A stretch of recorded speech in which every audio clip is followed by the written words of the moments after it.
International Airport is in full swing of snow clearing after this weekend snow caused several cancellations. Yeah, KWQC's Kayla Page caught up with staff to see what all goes into keeping flights on schedule and why even a clear runway doesn't always mean your flight will be cleared for takeoff. Really was just a punishing storm all the way around. From Chicago O'Hare to Atlanta Hartsfield to right here in the Quad Cities, snowstorm stopped several flights in their tracks over the holiday weekend. In the Moline Airport, 24 people work in shifts to get the runway clear when winter weather strikes. And once that snow starts flying, it really doesn't take much at all for our crews to get called in, because the goal is to have dry, bare pavement.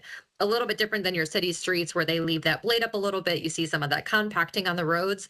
We can't really have that when airplanes are landing at 150 miles an hour plus. But after a foot of snow over the weekend with more on the way, it could take some time to get back to normal, even with crews working around the clock. Or whenever you have a widespread storm that causes cancellations and delays at multiple airports, it can still take several days for that network to get a little bit untangled and for things to return to normal, even if the weather has moved through the area. With so much work needed to keep flights on track, airport leaders say it shines a light on maintenance needed before storms hit to make sure flights stay on schedule.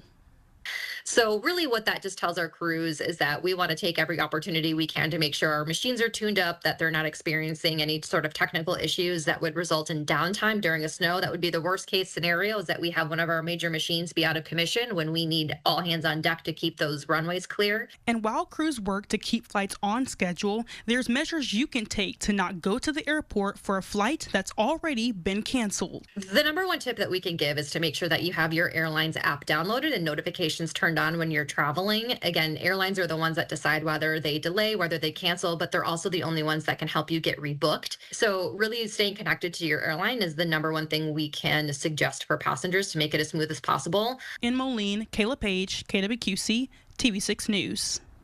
And we continue to have some travel headaches. You're looking at a flight departure list for the QC airport. The American Airlines flight to Dallas has been delayed by 2.5 hours. United's flight to Chicago has been canceled, and American Airlines flight to Chicago is delayed by 40 minutes.